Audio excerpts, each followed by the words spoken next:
Hello, everyone, and welcome to the Process Podcast. Charlotte Thompson, welcome.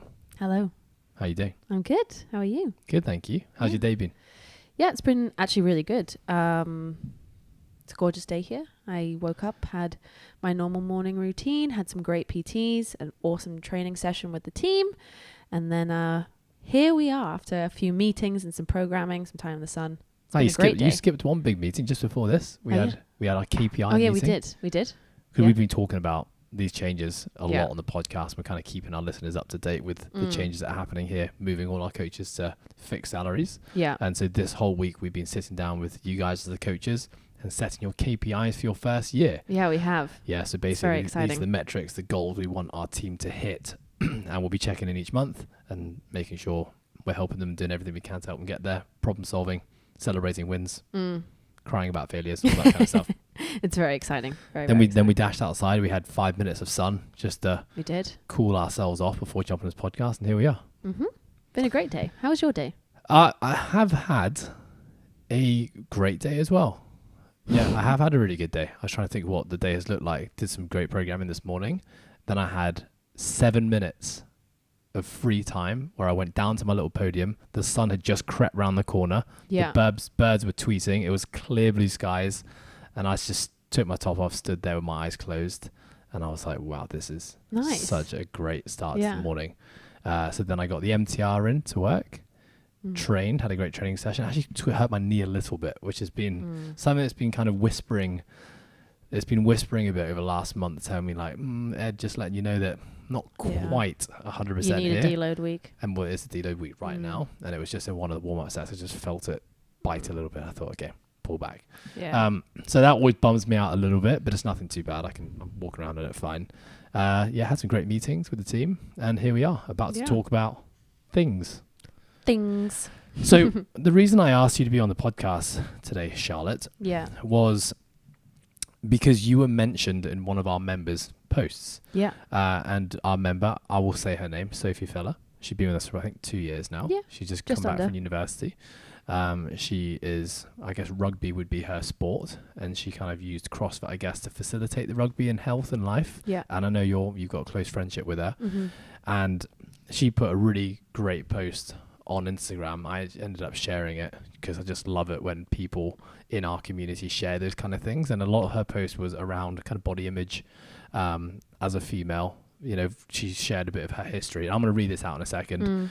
Shared a bit of her history and kind of how her mindset around body image, the way she perceives herself, the way she looks at herself, and the language she uses to talk about it has evolved and changed since she's been a part of Coastal Fitness.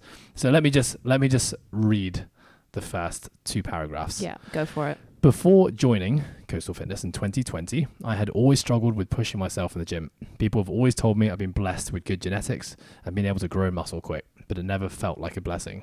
It didn't feel like a blessing when in middle school in Shanghai, I was bigger than every other girl. It didn't feel like a blessing when I was a dancer and ballet teachers would tell me that I was too muscular and too manly. It didn't feel like a blessing when I was growing up and was worried about not being small and feminine and wanting my legs to just stay small so that mum didn't make any comments. Essentially what this goes on to saying was that 2 years later, and now I'm surrounded by people who value exercise and what it can give you, feelings of happiness, health and function, etc. I've started to shift my focus away from what I look like to how I feel and what I can do. That's awesome. Yeah, she had posted a series of stories and I had kind of applauded her for saying like, very cool that you're putting this out there. And you know, without a doubt that would have a ripple effect on other women in similar positions, not even just women, men as well. Men, we have plenty of body issues ourselves and stereotypes and stigmas that we're trying to break free from. But I said, you know, that's going to have a massive ripple effect. So like, it's awesome you're doing that. But I also kind of urged her to say like, you know, you should make this a post. Like the story's going to disappear in 24 hours. Like this is actually, there's something more powerful here. And I'm really happy that she actually took it on her own accord and did it. But she did give a little shout out to Lotte Coach, which is you. Yes. And you know, you came in that day and we had a conversation and you were also really proud that she'd put that up there and kind of shared some of the conversations and said, you know, that you were having great conversations with her, and you were feeling at this point, and we've had other conversations about this, things that you're experiencing with some of your other clients and members, that you're really starting to feel like you're having impact on people. And this was one of the areas where you feel like the conversations around body image, because I know, you know, you've got a great story yourself, and you're starting to kind of give others power and have conversations, open up conversations, so that people can start talking about it and navigating it and finding ways around it. So I'd like to just start by asking you, like, give me some context to this Sophie Feller post, and like, what's your involvement been in her, you know, making this shift in realization, or this change in perspective? So I think, obviously, like you said, I have my own story myself, and until I've actually taken that time to really try and unpack that and understand it myself, that's actually given me opportunity to open up questions and connections with other people around it. And my friendship with Sophie, it's funny, we talk about when she post that, and she was really, really nervous. I hope she doesn't mind me saying that. But even reading it, you know, I got goosebumps. It almost like brought a tear to my eye, because I know it's something that not only Sophie but many girls deal with. And, you know, she goes back to the first moment that she stepped foot in the gym, and it sounds really cliche, but she's like, I remember the first time I saw you and I spoke to you, and you were lifting a heavy weight, and you kind of had a confidence around it. And she talks of this moment like 2 years ago, and that's actually probably a moment in my life where I almost felt the most insecure and low about my body. And I think as I've dug deeper into my own feelings and my experience with it, I've also created this safe space for other people to talk about it. And Sophie is definitely one of those people, and we have great conversations around it. And I think it's, like she said, understanding how you can value your body for what it is, what it can do, and the importance of health and movement around it. And we get very caught up on how we look, and you're figuring out who you are as you're growing up, and the stereotypes and the cultures you're involved in. And it's hard not to let that affect you and put a certain pressure on you. And also to be able to share that with someone is really powerful. So yeah, I was super proud of Sophie when she put that up. Isn't it so funny?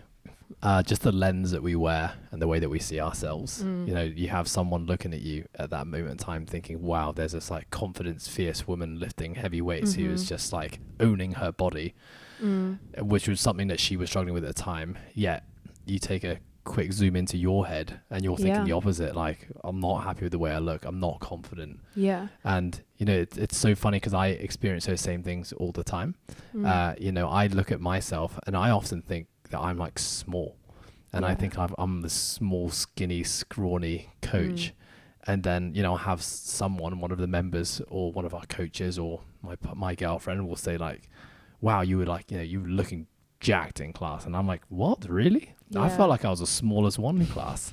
You know, it's just so funny that we have these lenses all the time, and we see, you know, we're looking at life through that lens at that point in time. I also think like, you know, a lot of people, it's a hard topic to talk about, but I've actually had very good conversations, and they're almost surprised that someone maybe in my industry or as a coach has these thoughts going through. And it's almost, or it's surprising, you know, about that. You know, we do have confidence in the gym and what we do, but it's also understanding the difference between how we value our body and how it looks and everything like that. You know, I think a lot of people, when they see a coach, they admire you very well, and they're like, oh, they would never have body image issues because look at them, you know. And it's actually maybe they're the ones who really do feel it, and just being that voice to speak up about it, I think is really important. I think for myself, and we talked about this on one of the other podcasts, I think you were on it as well, and we talked about like why we first stepped into the gym and started training. And for so many of us, especially guys, it's around an insecurity about the way that we look, or not being manly or masculine enough, and thinking that muscles were going to give us that. And I'll definitely say that as the years have gone on, and you know, I first stepped foot into gym, my own gym at home at 14, and now I'm about to turn 35, is that the narrative has changed a lot. You know, I value so many more things other than the way I look, you know, the way I feel, the function, the things I can do. But the narrative around insecurity about the way I look is still there. Of course. And it's like, I think it's important for people to understand that, like, sometimes you're never going to completely get rid of a narrative. And you know, I'm now at a point where I accept that that is something that's kind of looming under the surface every now and then that comes to fruition. And when it does come, I just kind of sit with it and ask myself a question like, why am I feeling this way? It's like you're never going to get rid of it, but you can address it. You can unpick it. You can try and understand why you feel that way. And also you find out that maybe other things are more important to how you define yourself and that self-love that we always kind of talk about. So I don't think it's ever fully healed, and I don't think healing is ever a full-on destination, but being able to understand that journey and actually how you more about yourself is and changing the language around it. Yeah. Okay, I'd love to actually hear about your story a bit more. You know, your journey with body image. Yeah. Maybe to take us back to like before gym times, and how has that evolved as your journey and your relationship with the gym has evolved as well? That's a good question. I think, you know, when you say before gym time, when we're talking about like coastal, I was always very sporty, always very athletic and everything like that. But now I can almost see as like, it had this perception around it that I had to be this way in order to look a certain way, I think. Like when we talk about when we started first step foot into a gym, I was very much like your classic gym bunny of cardio equipment, because that's very beneficial for girls to maintain a certain body image and be slim. And I look back and I even think of like my days at high school or even middle school, and I grew up in Asia, right? And even just as a Westerner, I just felt a little bit bigger, right? And in Asia, we were sitting at school and it would almost feel like this competition of like who could eat the least. Like it was really strange. And I look back at it now and it was just something so normal. And you'd be in the playground and boys would be like, actually, you know, she's a little bit too big. Like, I don't really like her. And, oh, she just, you know, her legs are good, but this. And you'd be surrounded by this language that already ingrains, like, you don't realize what people are saying. And it's ingrained in this, like, the way you're perceiving yourself and others around you. So I think with that, that's kind of, I've tried to unpick that as like the start of my story. Like, what did I start telling myself was the most ideal when everyone around me actually looked really, really different, because I was surrounded by a lot of petite Asian figures. And just genetically, I wasn't like that. But I would go home and my family is very sporty and very athletic. And we'd always be encouraged to be fit, be healthy. There was definitely that aspect of it. I think just the language behind what fit and healthy was and sustainably that way was probably not the healthiest language around it. So in the conversations at home around being fit and healthy, was there also conversations about the way that you should look? Yes, for sure. And that's been something that's been really hard to actually think about and dig back to, because it's definitely played a role into how I perceive myself, and it's stepping into the world of fitness and my job role now. I think it's definitely, I've been caught in two different mindsets, because I know from a coach's standpoint, you know, the lifestyle essentials, what movement means, what being fit and healthy means in terms of nutrition, how much you need, especially as females, like what should be regular. But then I look back and the language around how girls should look was not necessarily very nice. I think, you know, there was definitely talk at the dinner table, and it was said in like a joking way. It wasn't, you know, malicious or anything like that. It was, oh, if I eat this, I'm going to have to go on another 5K run tomorrow, you know, or oh, watch that, because like that just means an extra few blah, blah, blah. And it was always those kind of little comments that you wouldn't realize at the time, but definitely affected you. And I've been unpacking my journey with it, and there's definitely moments in my childhood that I look back and it's actually quite hard to think about, but I look back and say I'm going clothes shopping with my parents, and you know, we have jokes that, oh, you've taken on your dad's legs, something like that. But actually someone saying to you, you can't buy those shorts because your legs are too big for them, like, it's quite hurtful. And I remember there was like a one moment I left the store and I had to have 5 minutes to myself and just be like, breathe. You know, I think I was 11 or 12, and something like that has stuck with me for a long time. And it's conversations like that as we've got older, like,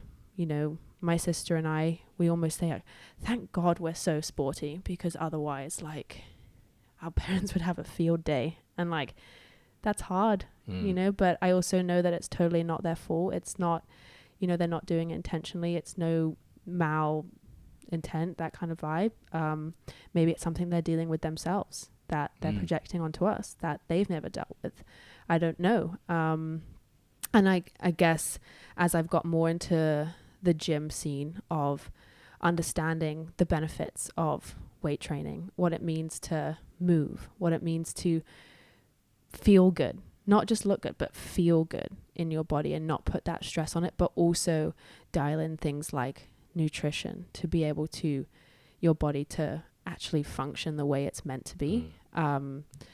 There's also been a little bit of resistance, I would say, at home, or maybe in the conversations that I've had of, you know, you look fit now, but I kind of liked you without any muscles, or make sure you're not getting too big. Or they would pick up, you know, I'd be like, look at the CrossFit Games, like, look at this athlete, she's so impressive, like, it's amazing what the body can do, like, oh my God. And the one thing they pick up from that is, yeah, but look at the size of her. Yeah.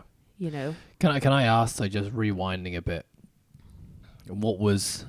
so, you know, you've grown up like many girls, but you've grown up with this idea that smaller is more favorable, and that's what you're trying to achieve. What was the catalyst to then make you start going to the gym? Because I know, you know, you said you were a cardio bunny. You used to go into the gym all the time. I do remember you from football club, like going in and running on the treadmill and then leaving. But, you know, what was the crossover point that made you actually think, maybe I can try this weight training thing or this resistance training thing? Yeah, so I used to go on the treadmill and be like, okay, easy 30 minutes in and out. I don't have time to do anything. And almost like I actually didn't know what to do. It wasn't until I started taking my extracurricular sports like netball a little bit more serious, and we started to do a little bit more training in there, being like, girls, you actually need to be strong. Like, your joints are going under so much dynamic movement, and you need to be strong for this. And for us to get faster, you need to be stronger. You need to be more powerful. And I also used to come into small group sessions with yourself. You know, like, I stepped into Coastal. So I went down to the SMAC sessions that you guys used to run. But why? The Valley. Why did you join the SMAC sessions? This is a good question. Maybe I jumped the gun. I think I used to see it and it looked fun. And those listening, by the way, SMAC sessions, these outdoor group sessions we used to run. We used to have like 30 people on a football field. We'd have TRXs, sandbags, kettlebells, and we'd do like basically the early iterations of CrossFit before we were a CrossFit gym. Yeah. And Lotte had joined that. You were like 16? I was like, 15, 16. Okay, sorry, continue. Yeah. It looked fun. And I think I was like, these people look like a great time. And I can do that. Like, I was athletic. I'm like, this looks really good fun. And it wasn't until I just tried it. And, don't get me wrong, I picked up the lightest weights. Like, one, because I didn't really know what I was doing. But two, because I was like, I don't want to lift heavy. I can't lift heavy. One, don't want to get bigger. But two, it's going to break me.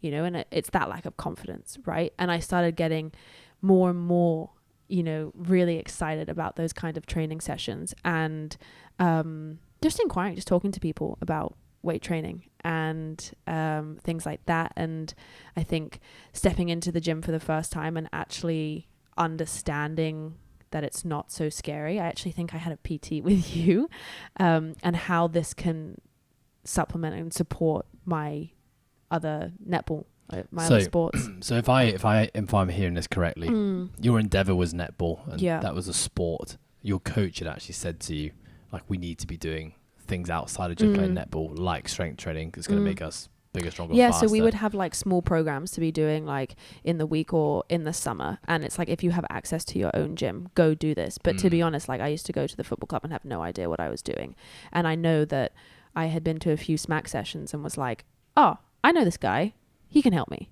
But I'm still really curious, because for a 15-year-old girl to decide to join a group of adults in like essentially like a strength and conditioning based training session, like surely there was more to it. What did you like? What was the thing that pushed you over to the edge that said, okay, just sign up and go? It's a really good question. I think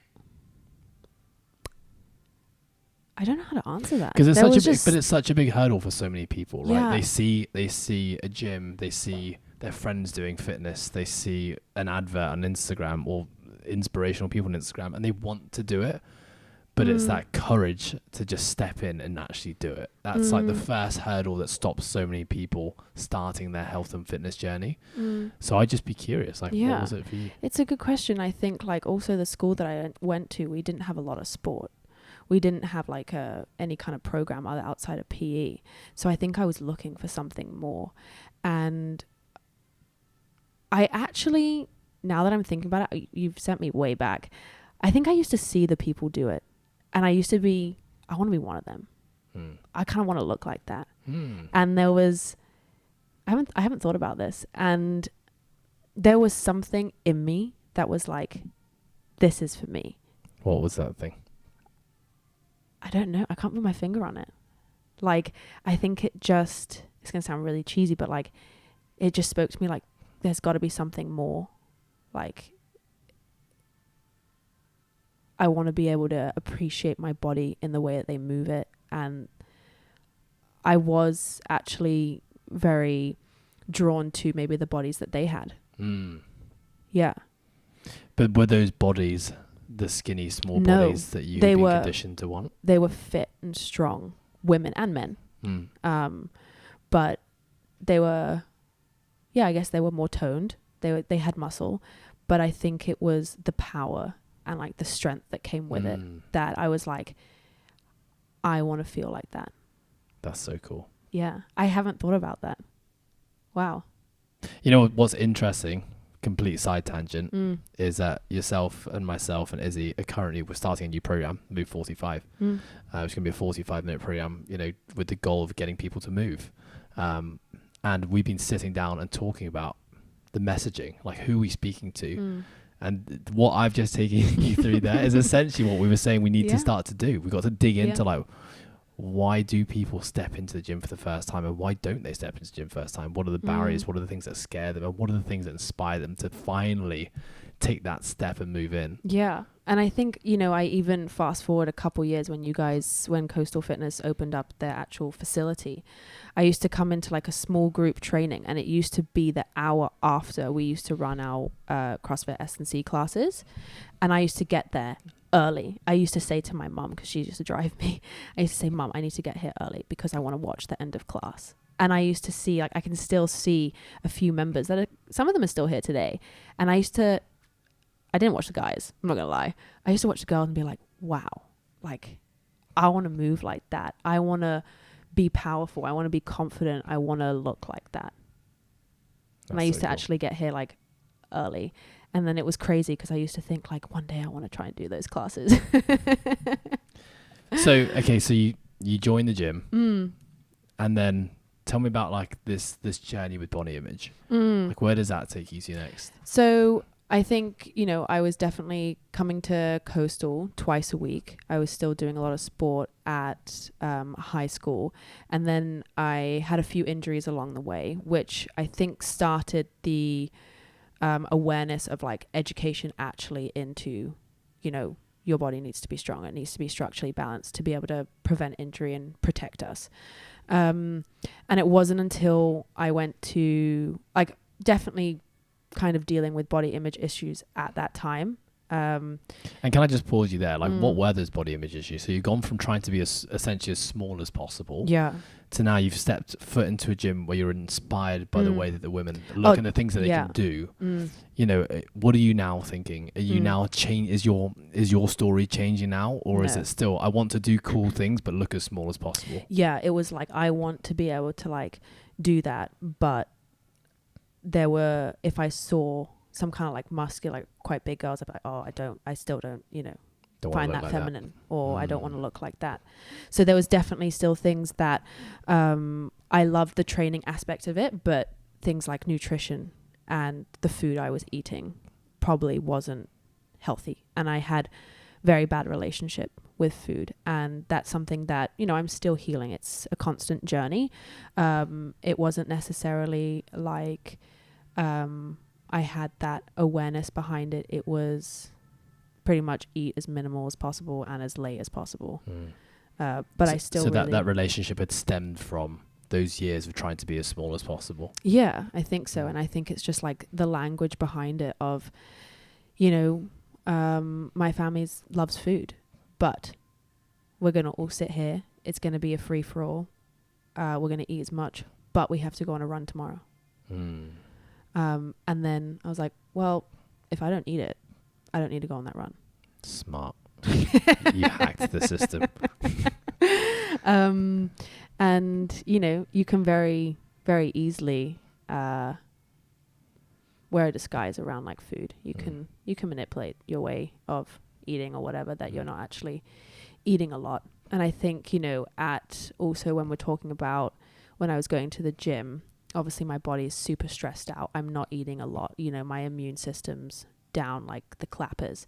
I got diagnosed with IBS, which just led to a whole load of things. And there was a vacation that we went on, and I actually got like a stomach infection. And I can see now, like, there's no surprise why I got that, because my body's just in no place to fight off any bacteria. And I did lose a lot of weight that summer. But it's funny because that summer, I think I was dealing with my mental relationship with food and my body the worst. And I was almost what age is this? This is about 17. And it was the summer. And I remember at school, like, we used to leave school in June and then come back in September. And I was like, you know, when I come back at school in September, I'm gonna be thinner. Like, people are going to notice. I would do the same, but I want to come back more jacked. Yeah. Isn't it so funny? I want to shock people by the way that I look, and I want to get as many comments to validate the work that I've put in. It's crazy. So, like, you'd go on, like, a massive fitness campaign over the summer. And I think, you know, it came back to bite me because I actually got really ill. And then from there, like, you know, my body was under so much trauma that I've held on to food allergies or intolerances since then. But I was kind of a size that I wanted. And that's really hard to admit, but it's a side tangent. Do you think, I have my opinion on it, but do you think your ACL tears were also due to the stress that you were going through at the time? And obviously a lot of that to do with, you know, the undernourishment in food? For sure. I think, you know, I also at this time, I had to have shoulder surgery. And then the next summer, I went to university, tore my ACL third day there. And I look back at the way that, you know, my body was, and it wasn't healthy. It was in no way to perform and protect myself against anything. So, yeah, for sure, 100%. Yeah. And definitely the second one, like, it was in no place to repair itself either. Yeah. Yeah. I look back on almost all my injuries bar one, which was just really unlucky, and link some form of ill health, stress or unhappiness to a point where I had a major injury. Yeah. And I can trace almost every single one, and I've had a lot. Yeah. So, okay, going back to your story now. So at this point in time, you're in the gym.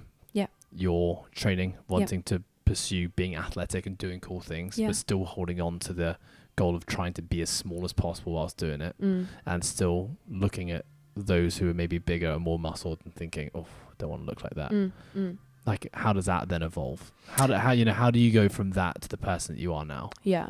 So I think, you know, fast forward a couple years, I go to university. I have a couple injuries that led into, you know, other things. I actually couldn't do sport, you know, and we worked together. We're doing some eye training and stuff, and it was about getting strong. So already the language was starting to change. It was like, we need to get you stronger. We need to get you healthier. But you're at university and your diet's actually quite poor. So, you know, how's that going to be? And it wasn't until my last year of university that I studied sociology, and we were talking about loads of different things. And one of them in one of my lectures was around body image and the way the female body is perceived in different cultures. And I was like sitting in this lecture being like, oh my God, like this is amazing, but also still feeling seriously insecure at the same time. And every summer I would come back and intern at Coastal, and I'd be torn between these two environments that, oh wow, this is really cool, like I want to be a part of this, like I could work here someday. And the other just being like, oh, but how do I look? And you know, everyone's looking at my body and this is a nightmare, when really, like, you know, you're in your own little world and things like that. So my last university, I wrote my dissertation on the female body image in CrossFit, but in Asia, because that was personal to me. And I actually did my case study here in the gym, and I interviewed a lot of our female clients here. And I remember coming to you first saying, who do you suggest? And there's many women here with all their different stories. Like I said, you know, everyone has their own stories and just a different way to tell it. And it was so interesting just listening to everyone and their experiences with CrossFit, lifting weights, their body, how they've educated themselves on the importance of nutrition. Some of them were still very much like, oh, I enjoy the sport, but I want to look a certain way, you know? So there was a real like mixture of people in here. And I loved writing that dissertation. I loved doing the research for it, but still I thought it would help me heal, but it didn't. Yes, it made it bring it to light in my head, but I didn't do anything about it myself. So fast forward to coming to actually work here, I think I've been in a whole circle of it. You know, I definitely saw a time where I had a value or a definition of who I was as a coach on my body, on my ability, not only what I can do, but how I looked. You know, no one wants to be coached by someone who doesn't look the part. Or look that's the story we tell ourselves. Yeah, 100%. And you know, I look back and it's the stories I've been telling myself. And I think it wasn't until that potentially my health got quite bad, and I had a few people being like, Lotte, you're ticking time bomb right now. You know, I was also a coach. You know, I'm telling people, I'm trying to educate and impact people on how to live their lives, and I'm also not doing what's best for me first. And until you can help and heal yourself, you can't help others, right? And it was a few people that just said to me, like, you know, there would be jokes of, have you eaten today? Or my girlfriends would be like, can you send me a photo of your dinner? You know, and I look back at this time of, actually my body was reflecting a really bad mental place that I was in. And I'm very thankful for those moments now, because like it almost had to get to that point for me to come to where I am. But my body was like not the most important thing to me. It was like it took a back seat, and I was just in survival mode, and I tried to heal, and that's what I needed to do at that time. But I was ignoring the one thing that would help me get there. And a few people said to me, like, you're a ticking time bomb. And a few things like my menstrual cycle disappeared. You know, there was a point that I was still making progress in the gym in terms of getting stronger, but I was just losing a lot of weight. I wasn't eating. And I remember you had a lot of little injuries and niggles. A lot of little injuries and niggles. My menstrual cycle disappeared. My work declined, like my cognitive function, my memory went, like, it's all these little signs that I can look back now and, you know, everyone can probably see at the time, but until it happens and until you get to that point, you don't realize it. And I think where I am now is I value my body. I have made a promise to myself to educate myself on what it means to be healthy, because I don't want, you can always define happiness, and the goalpost will always change. And if you're constantly thinking that you're going to look a certain way and once you get there, you're going to be happy, it's not the case, right? But you have to go through it yourself. And I think where I am now is educating myself. I'm surrounded by a team that's helped me educate myself on nutrition, movement, but actually it feels good to feel good. Like training, you should enjoy. Your body should feel good. You shouldn't have lots of niggles and injuries going around you all the time. Does that bring you to where we are now? Can I just ask though, the people around you who were saying, Lotte, you're a ticking time bomb, what made them think that you were a ticking time bomb?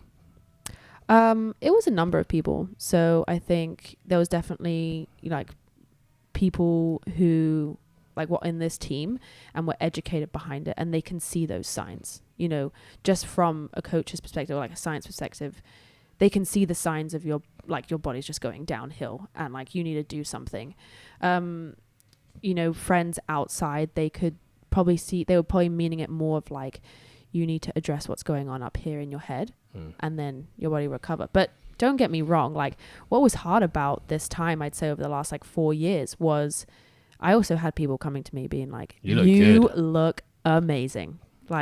You have got so lean, you're so jacked, you're performing well, you look amazing, what have you done? And I think that's the hard part, because I remember certain people would say to me wow, you look really good, what have you done? And I just remember looking dead in the eye, but thinking in my head, you have no idea. So you just to paint the picture here, you'd gone through some tough trauma in your life, and that had resulted in you essentially just eating a lot less. Yeah.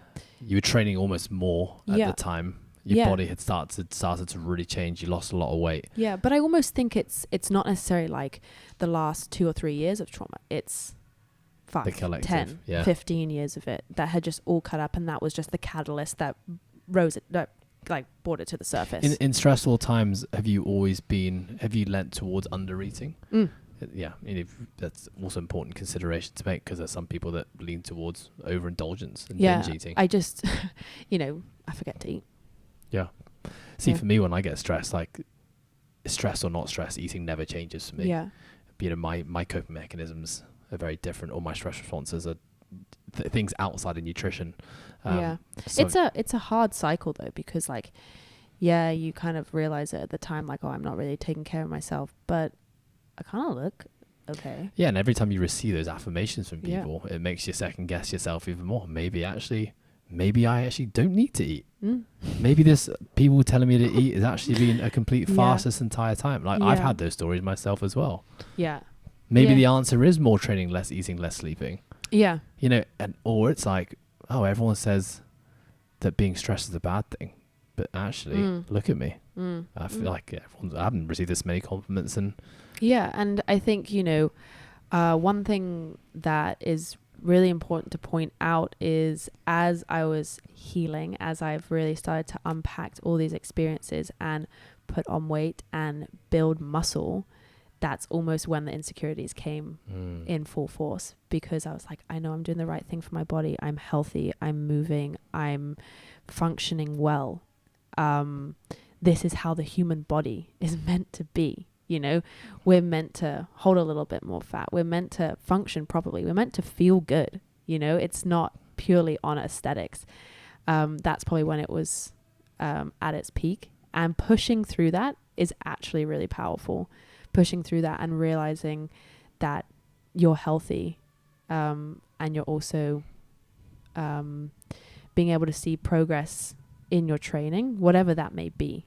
And that because you feel good, because you're actually fueling your body in the right way. Now, don't get me wrong, there will be ripple effects from this that I'll always have to deal with and want to get better from.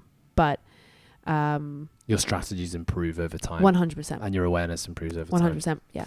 So it sounds like for you, it was when health actually became an issue, where your relationship with your body image and food had started to really actually take its toll on your health and you're actually not able to function the way that you actually really wanted to, that was kind of like, it sounds like a catalyst moment for you. Yeah, for sure. To start to do something different.